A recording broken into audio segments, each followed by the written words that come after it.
Okay, everyone, we will get started here. You should be able to see and hear me. So I'm just going to put this through the chat and hope that everything's going well for everyone.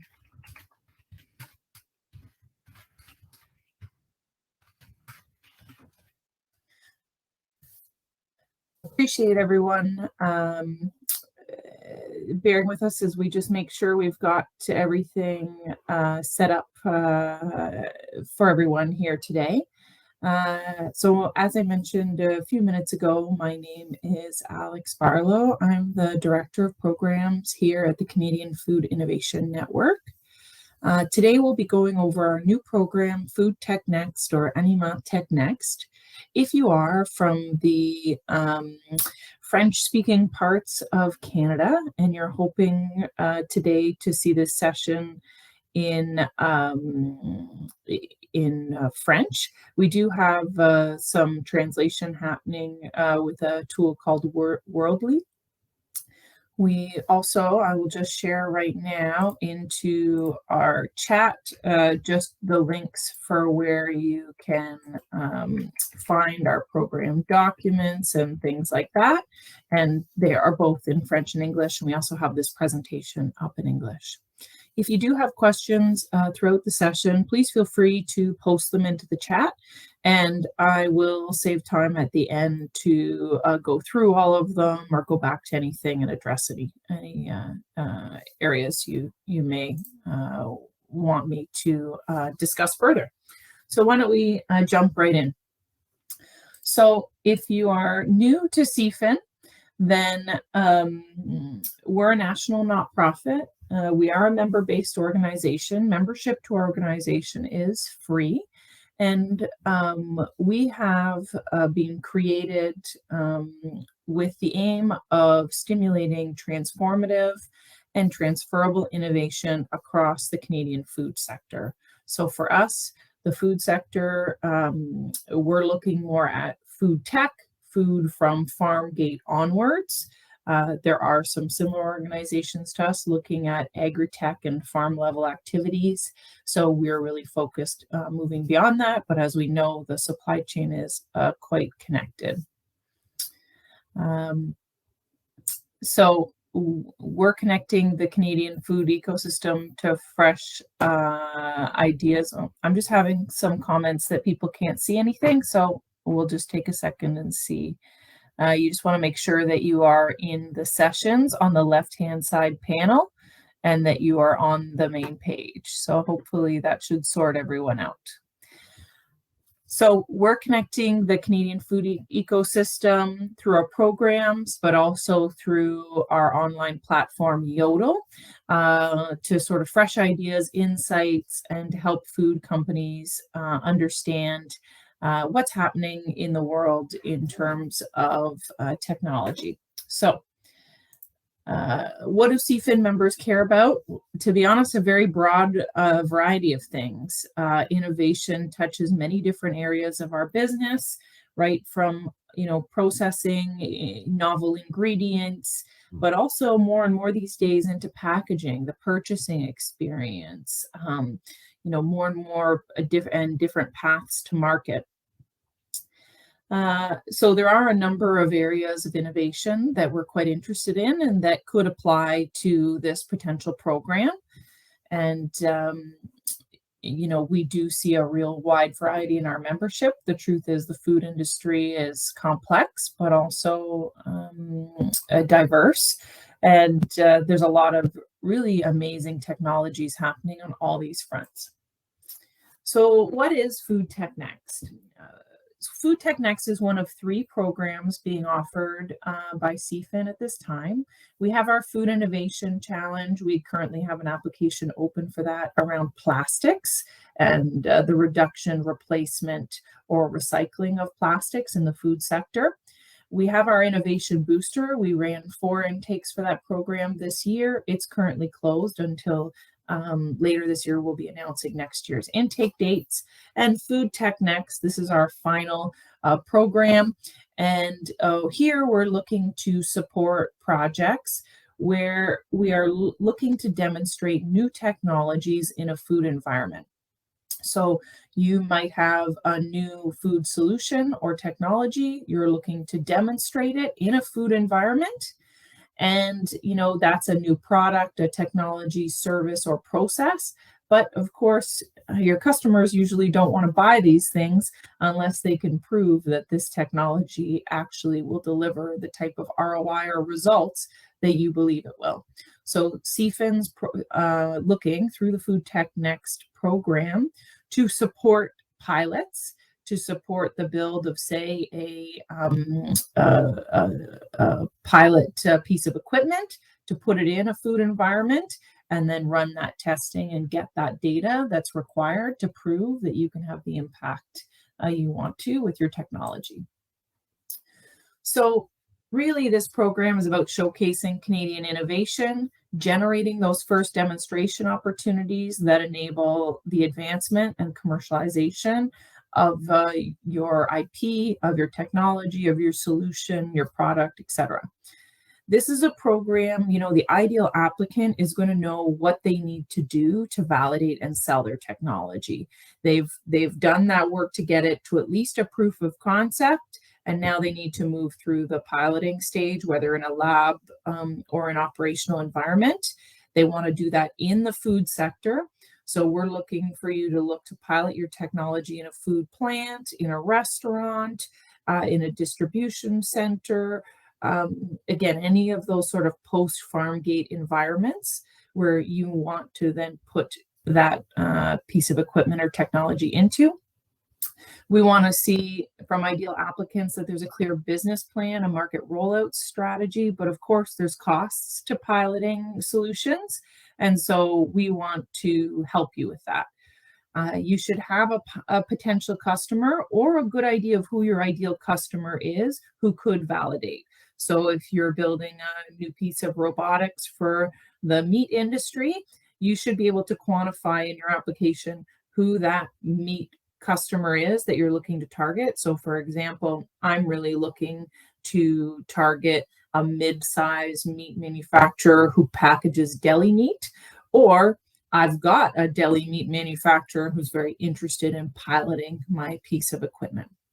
So that's the ideal applicant. Of course, sometimes meeting those first pilot partners can be a bit challenging, and CFIN's happy to help you do that. And I'll go into a little bit more through this process.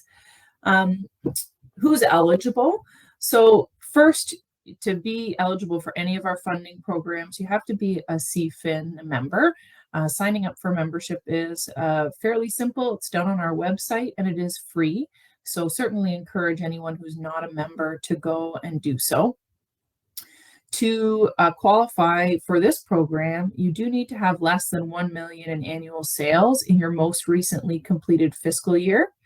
You're looking to demonstrate an innovation that's between a TRL or technology readiness level of 3 to 7. And ideally, we would see projects ending up with a prototype demonstration in an operational environment. So some of you might be at a 6, you've demonstrated it in a lab, and now you need to put it in a food plant.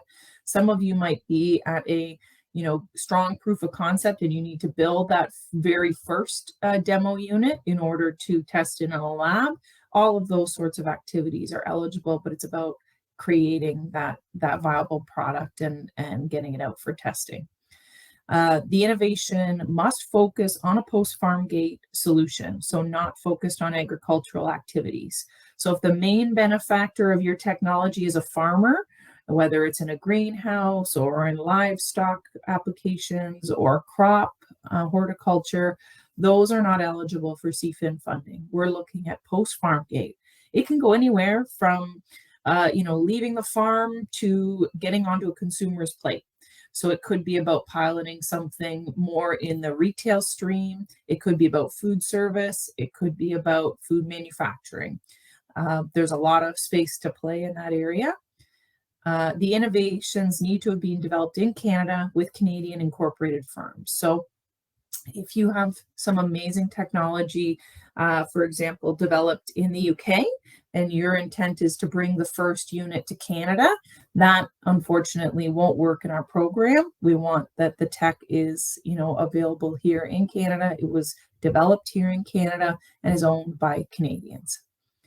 And if you are a CFIN member and you've been applying to our programs before, we do have a caveat in the FoodTech Next program that if you have an active project with us, so we've approved you for funding and you've got a master project agreement in place and you haven't submitted your final report yet, so you're still actively doing your project, that you can't apply to this program.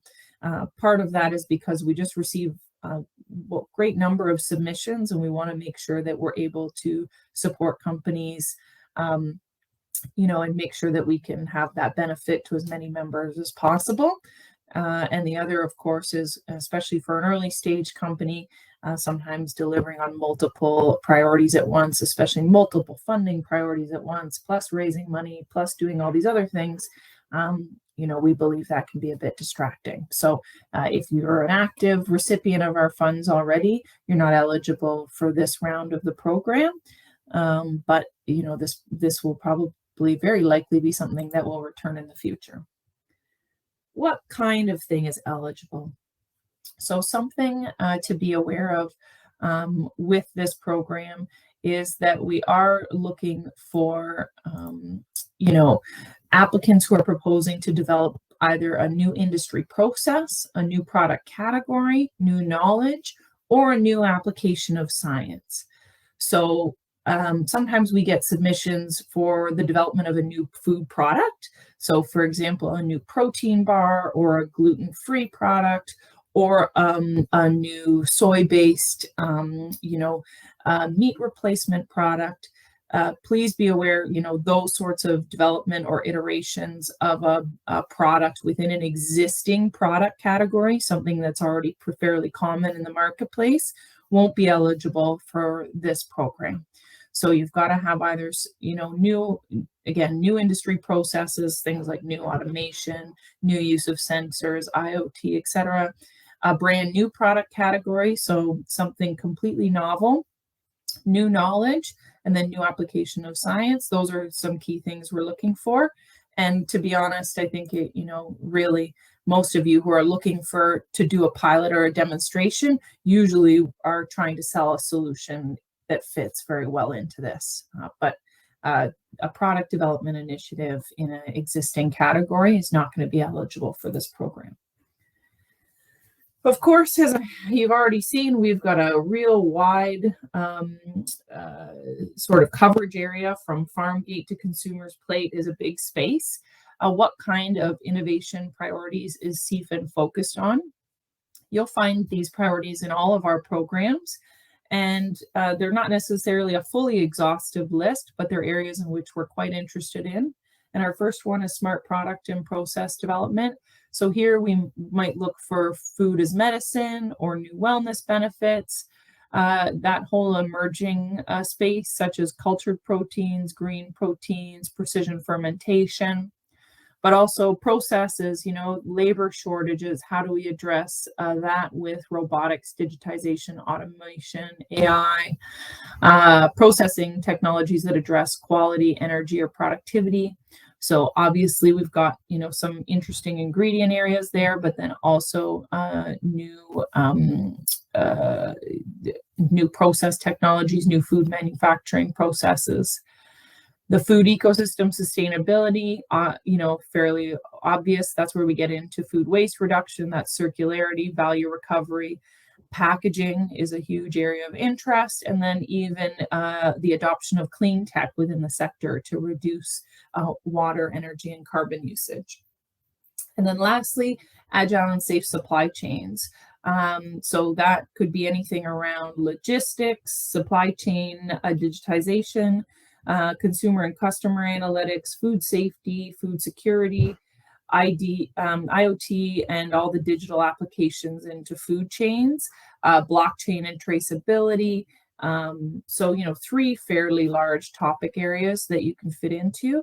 And if you are unsure which one you fit into, feel free to chat with our programs team or our regional innovation directors, and we'd be more than happy to see if we can help you sort out which one you fit into.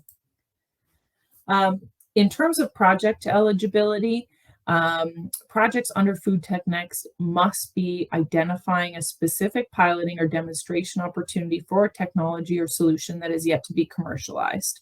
So that's, I think, fairly obvious. We want to help you bridge that gap. So you've got to show us what that gap is, explain what the technology is. We want to see that you're conducting research and development at technical readiness levels of 3 to 7. So again, 3 to 7 is sort of that piloting and demonstration stage.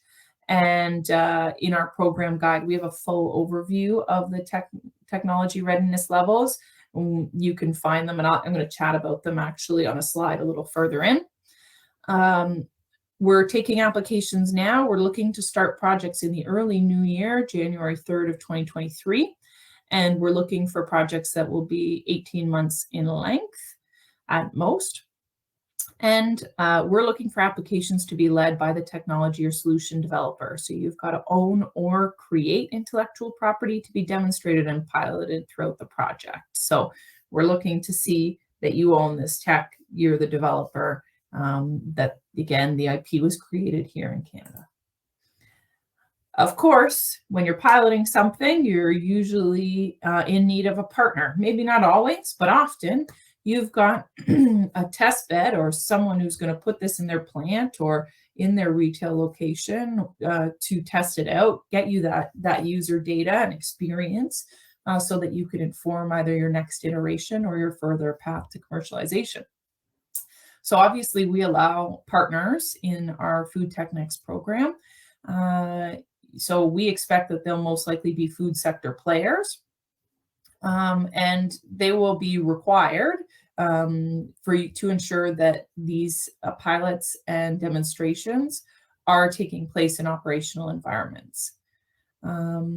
So partners can incur expenses. So for example, to install my robot, my partner might need to run power to a location and have some costs, or their engineer may need to work with us in order to ensure that the technology is meeting our requirements. So they may have some expenses that they incur, and they can incur those expenses and can submit for reimbursement to CFIN.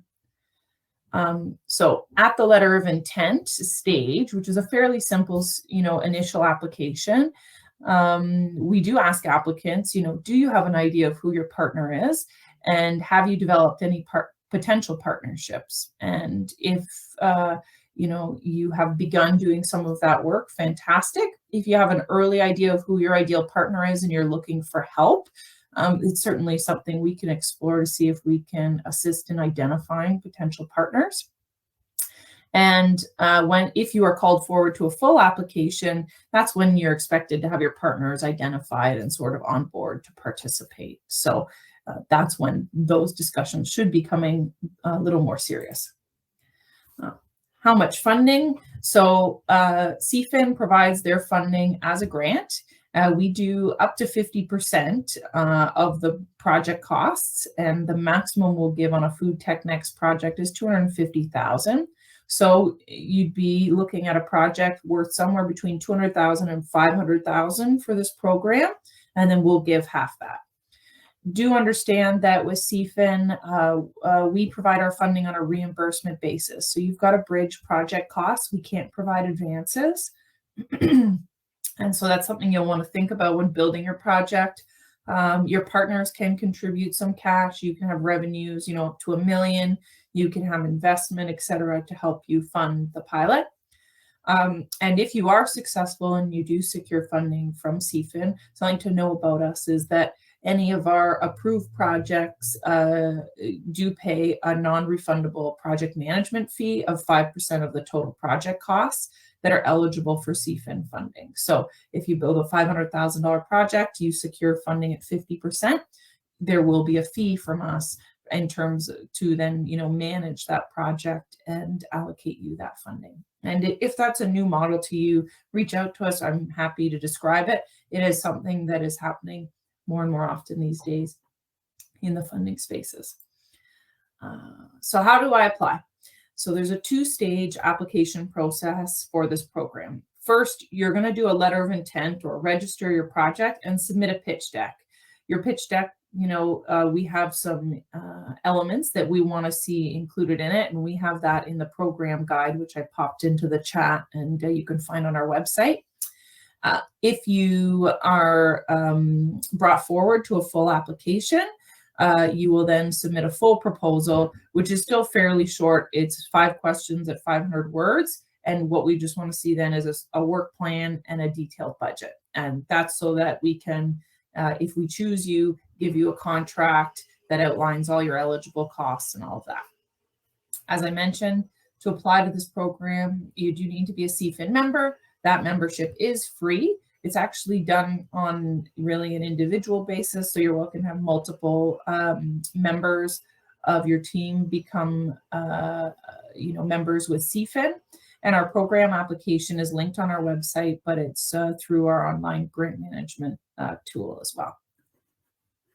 So the application steps, we're doing what we call a letter of intent, but really it's a very short submission. It includes a profile of your organization and high-level information from your last filed fiscal year. Revenues, if you had any, domestic export sales, if you had any, number of full-time employees, and your investments in research and development. And then we ask you 3 questions. What's the value offered by your technology or solution to the food sector? What is the technology readiness level of your solution currently?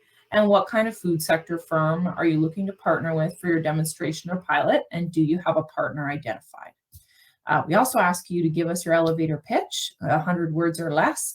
Always a bit of a challenge, but a great exercise in ensuring that you can quickly articulate the problem that you're solving and the value that your solution offers. All the applicants will be asked to attach a pitch deck to their submission, and we do ask for financial statements or proof of the ability to carry out the project costs. So if you're only a year incorporated and you don't yet have your financial statements,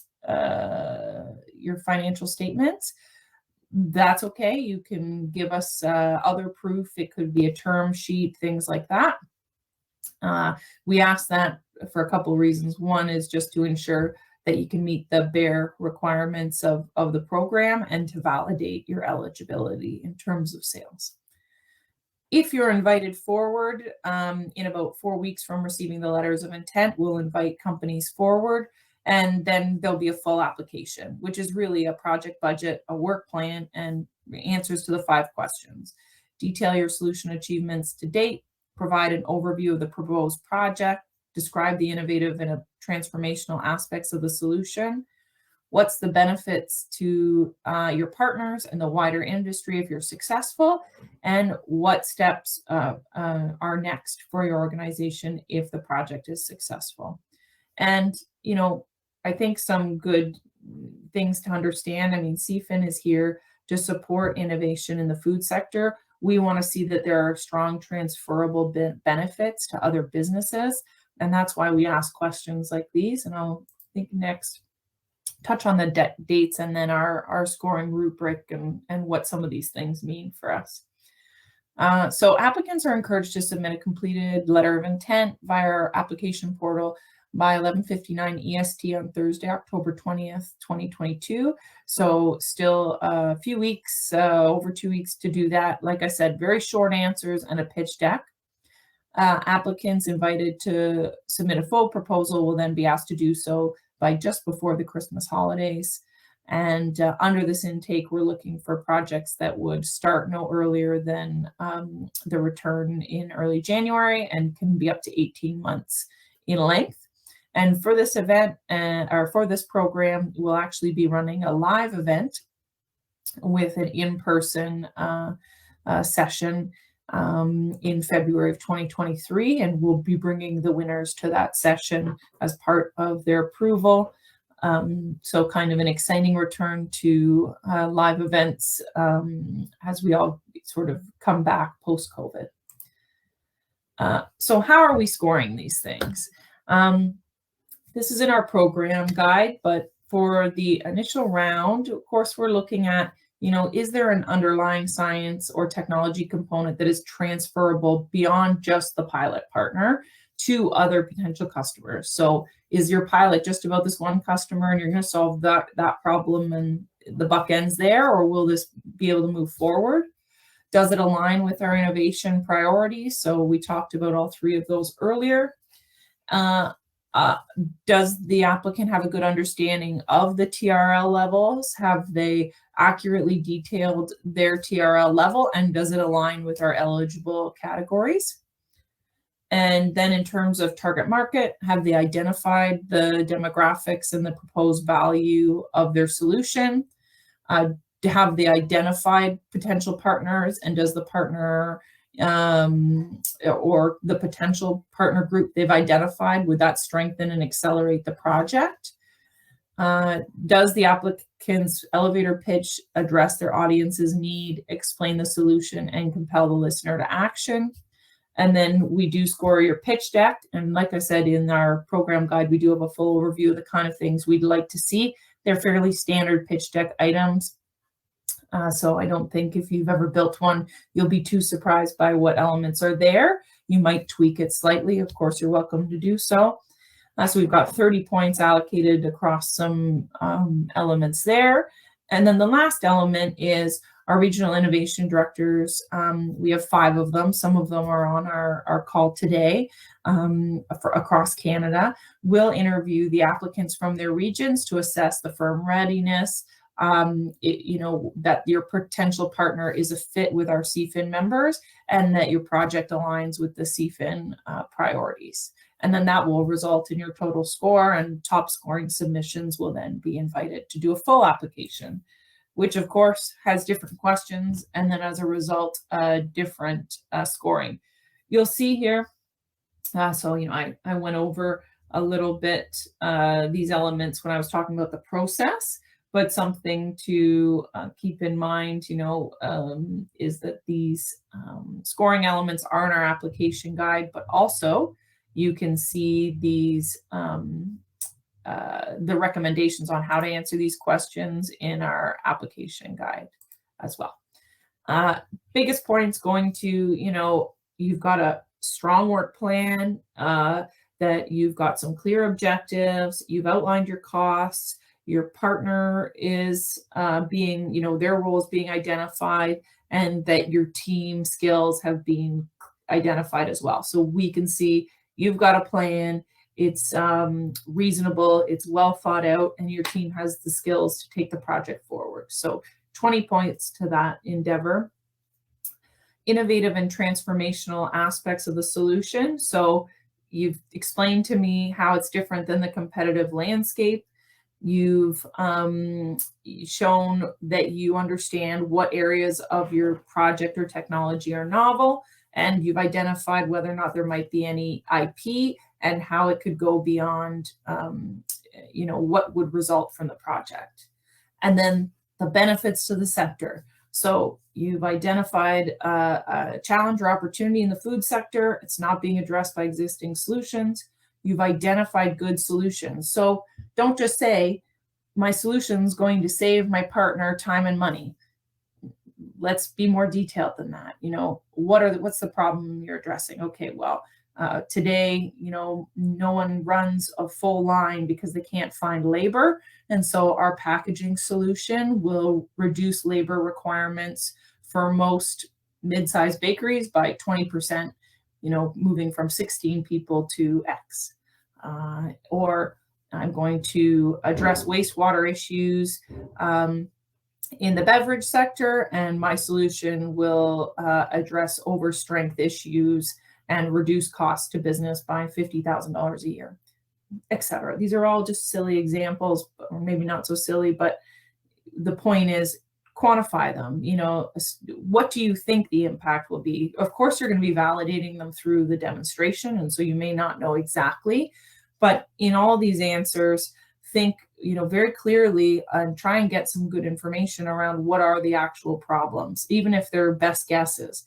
Your potential partner might say, well, we think this problem costs us X $100,000 a year.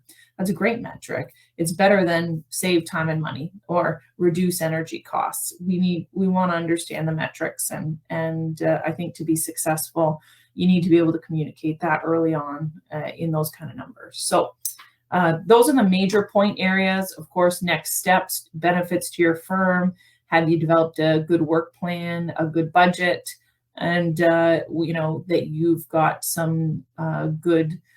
You've given us a good background on the technology and how you've gotten to this point are also all important elements. But the top scoring areas, and I can tell you from our other programs, this is usually what separates the winners from those who don't get invited forward, is the project, the innovation level, and the benefits for the sector. And those are where I would be focusing personally, should you be invited to the full application. So what's an innovative project? So we're looking for projects that respond to food innovation challenges or food sector opportunities. They're, usually urgent. We're starting to see, issues around supply chain, packaging, emerging ingredients and being on trend with that, or even changing consumer behaviors, shift, into more digital buying behaviors, etc. So the urgency, the shifts in the market are impacting the sector and the players within it. Transformative, does it have not only an impact to your business, to the partner who might work with you on this, but other companies. So transformative is usually a key one to think about with us. If your solution, if you completing this project just really impacts your business, then you may not be a great fit, especially for the FoodTech Next program. But we're looking for solutions to industry problems. Risky. So is there an element of effort and cost to this project, and there is a risk also in the work that you may fail, or that your solution may is fraught with technical challenges.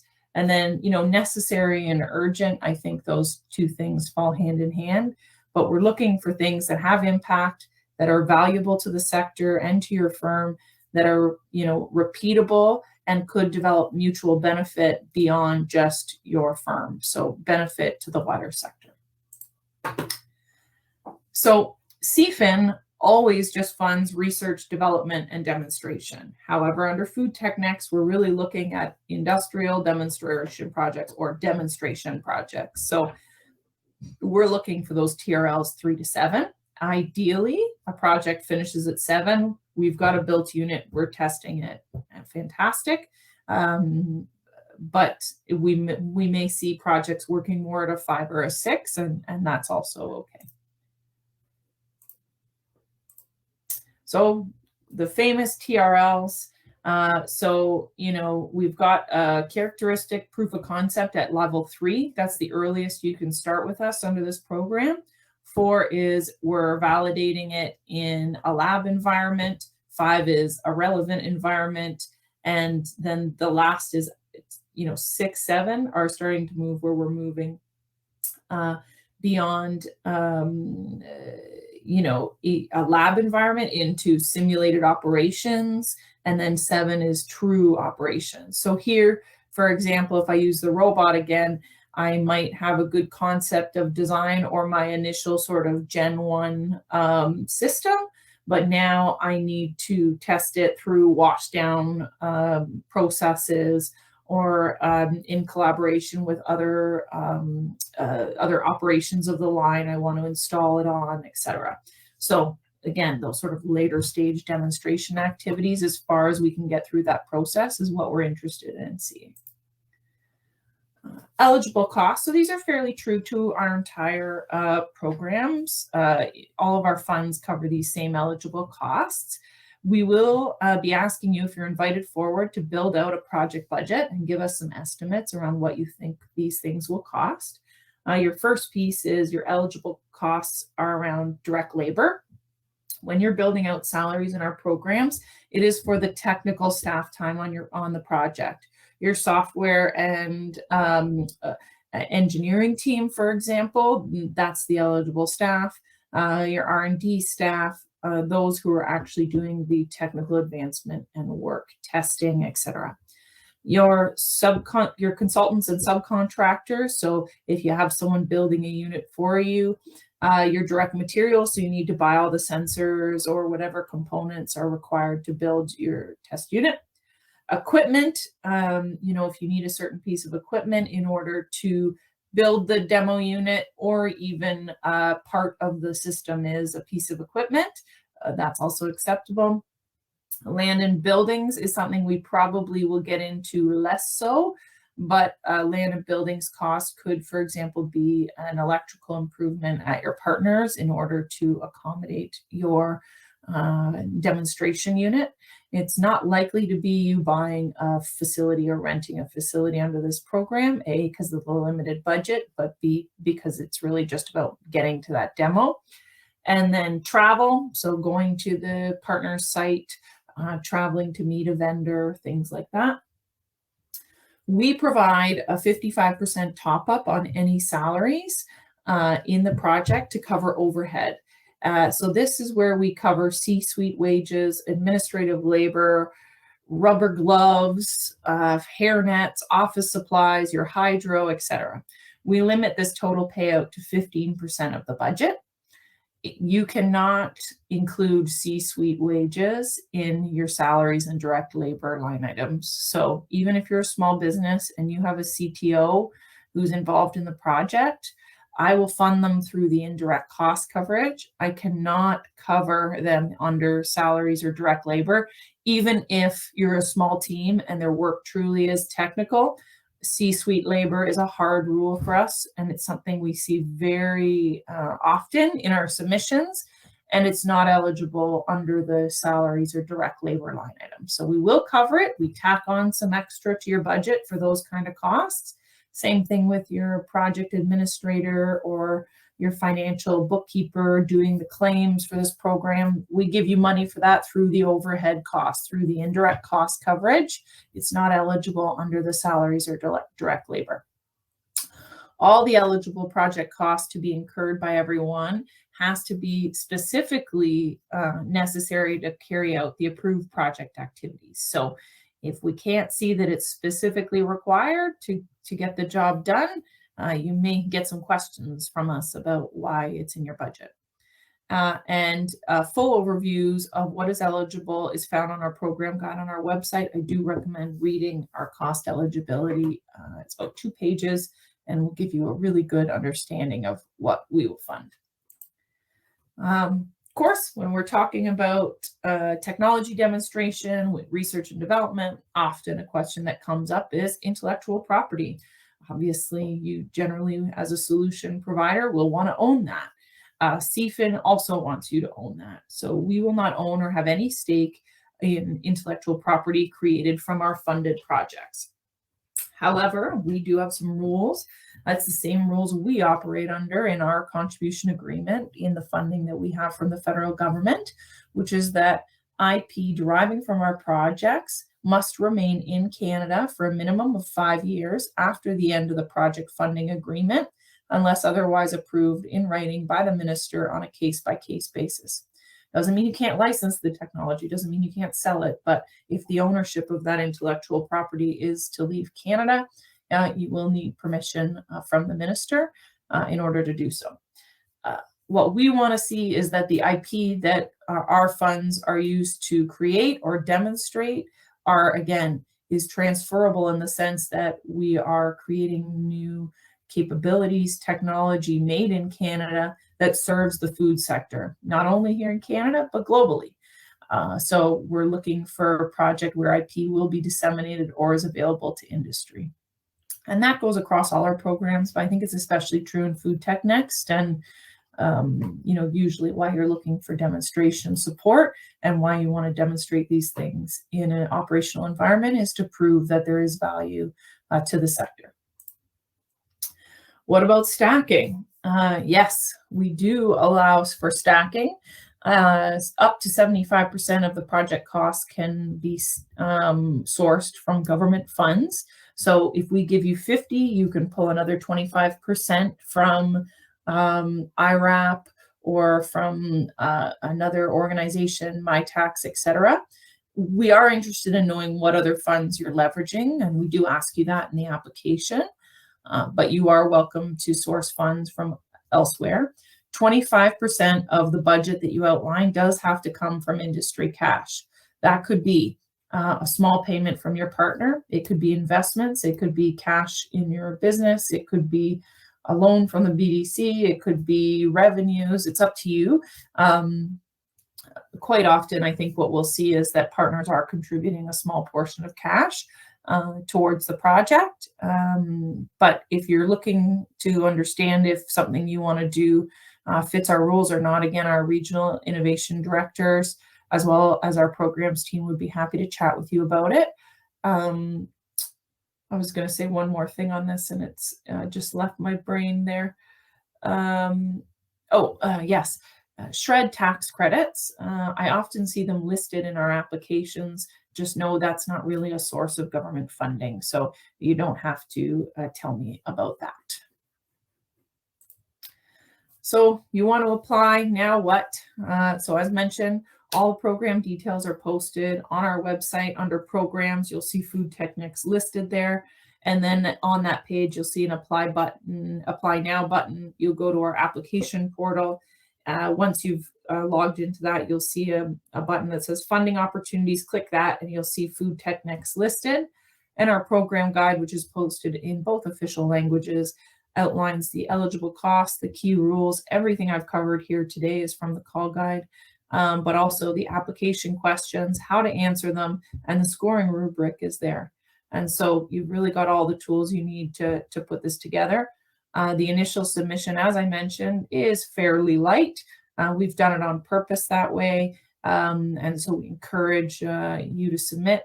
And even with a short timeline, I think it's very doable to put your name in. If you're looking for assistance, we have great member assistance in each market. And I believe most of our regional innovation directors are on the call today. But if you are interested in getting in touch with them, my email will be on the last slide, and you can shoot me a note or contact us, and we'll make sure to put you in touch with them. So we've got Lavina Gully covering British Columbia, Uba. She's covering all of the prairies, so Manitoba, Saskatchewan, and Alberta. Linda Fox covers here in Ontario. Julie Daigle is our lead in Quebec. And really, if you are French speaking, Julie is your girl. And then Tyson McInnes, he's our regional innovation director for the Atlantic provinces. And the regional innovation team has my full support as program director. So if they've got questions they can't answer, they'll come and ping me and we'll help. So, and I'm seeing Lavina and a few others pop their email into the chat. So I'm going to open it for questions. You do have to put them in the chat box. This innovation at cfin-rcia.ca email is our program's email. If you contact us there, not to worry, we'll put you in touch with your regional innovation directors, or we'll answer your question if we can. But I invite questions, comments. Happy to, if there's anything that wasn't clear, to respond to that.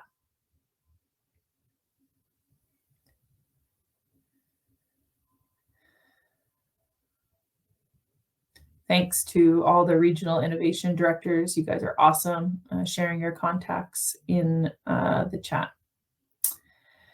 Great question from Jason Stevens on Forages Homes. How many companies are going to be accepted, or what is the program budget?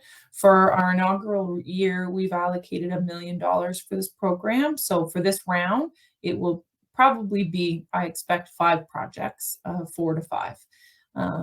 So, typically in our other programs, we see anywhere from 15 to 30 submissions on average.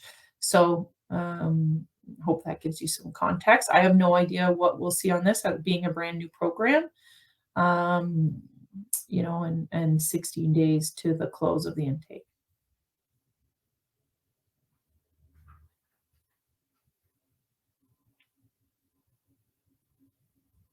Again, I invite any other questions. If you don't have any, you're welcome to pop off, and I certainly do appreciate you joining us and taking some time out of your day. We will be posting this session as a recording and sharing it on our socials, and so you're welcome to listen.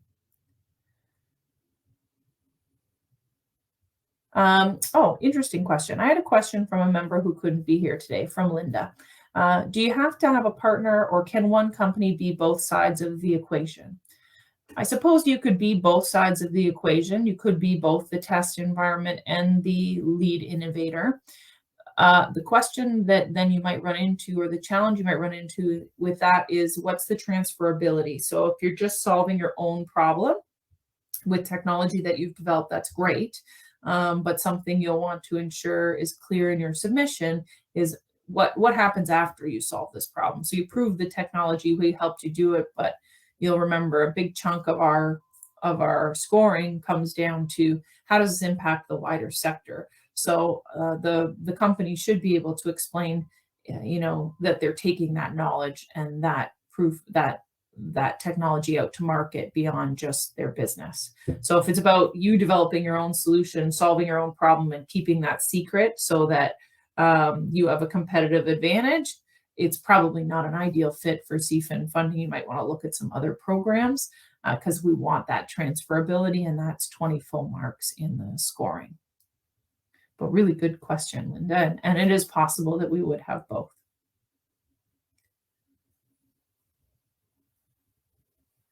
And so on that same note, Linda, since there aren't other questions, I might also note that in the application, they'd want to be clearly explaining how they play both roles, because we ask about their partners, and of course they won't have another party to point to, so it'll be their opportunity to explain how they're both.